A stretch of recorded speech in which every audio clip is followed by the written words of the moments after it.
Major Mohammed Ali Shah, defense analyst, is also on the broadcast with us at this point. Major Mohammed Ali Shah, there is of course now anger which is spilling out onto the streets once again in Sri Lanka. People of course not very happy. The resignations seem to have come in, but not much has changed in terms of those who are still governing them, with Ranil Wickremesinghe taking charge as acting president, Major Shah. And this is something that Sri Lankans are obviously opposed to, and they're showing it on ground once again. Absolutely, Uday, and like Group Captain Uttam Devnath, I would also like to begin by commending and complimenting Mr. Sanjeeva Vivarana. Sir, I was really inspired by your positive outlook. Despite the troubled times, you have chosen to look at life optimistically. A lot of learning from you, sir. Having said that, again, I would say that, the people of Sri Lanka, again, it shows the resilience, it shows their grit, and we all know the whole international community, as seeing it on news, they are in troubled times, but yet they're keeping their spirit alive. But now getting the Prime Minister as the interim president, I would say a very, very bad idea over there. Because the sentiments of the people has to be respected. They were not protesting for him to be removed as the Prime Minister or, okay, removed from the Prime Minister, become the President. No. They were protesting against him being a leader. Even they know, they're sensible, they know that nothing can happen overnight, that they combat protesting, the economy will not change.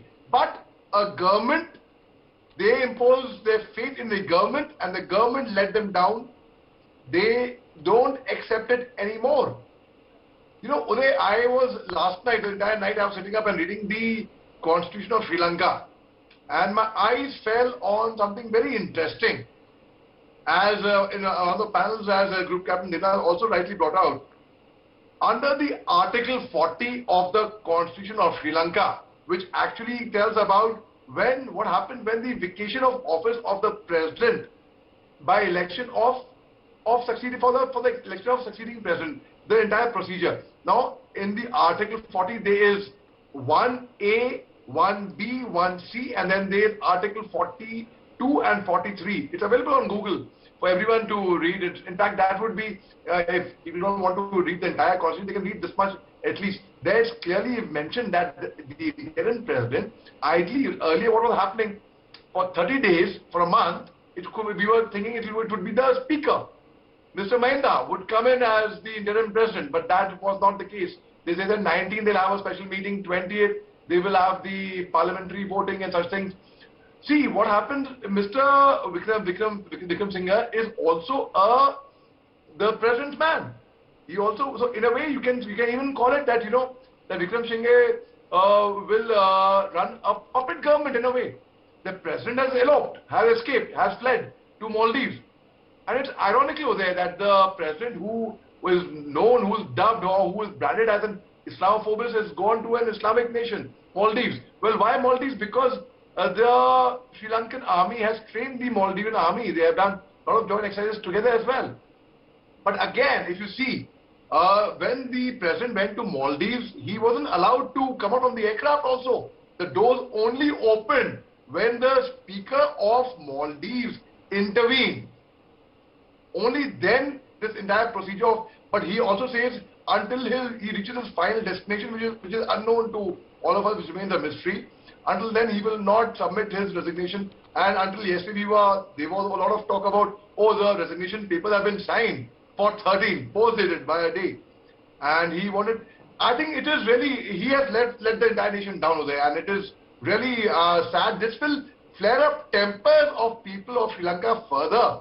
And right now, when things have to be controlled, I don't see any charismatic leader. There are 50-odd names who were jumping into the ring. The Prime Minister also was jumping into the ring, and he has been appointed as the interim president through a backdoor entry, I would call it. I won't even call it a backdoor entry. So it will not last long. This will only make the crisis in Sri Lanka worse over there. Absolutely. As we heard from Major Shah, there is no clear contender. It's a big mess, and it's not it's not an easy path forward. But we have a system. We have to let the system run.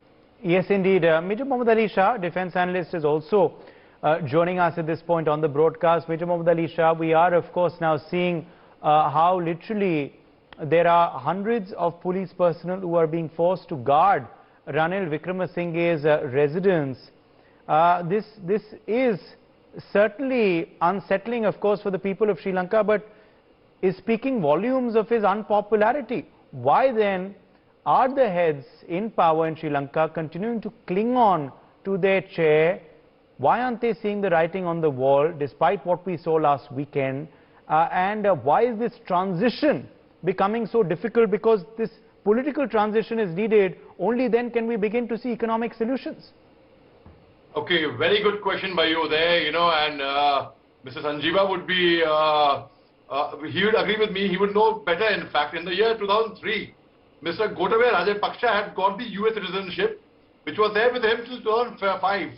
In 2019, for the elections, the younger brother of Mahinda Rajapaksha, his brother, elder brother, we all know he was the president of Sri Lanka, right?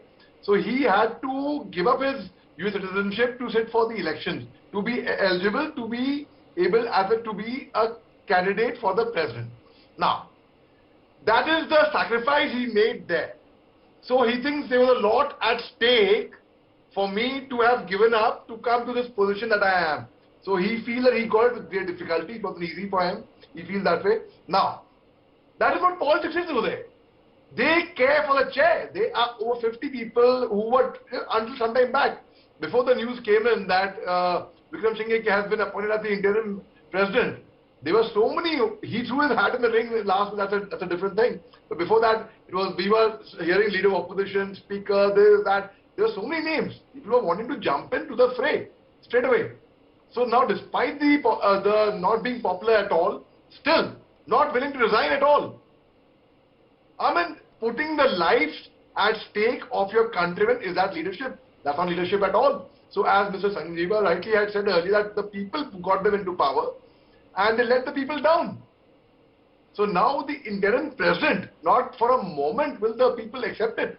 So what would have happened in Sri Lanka now? The crisis was there. Now, instead of putting water on the fire, they put more oil into the fire, more fuel into the fire. That will angry the people more. And that is no solution. That is not the way, I mean, anything could be handled there. Yes, indeed. Of time, we will continue to track these developments for our viewers. For the time being, though, my thanks to our guests for joining us. Let's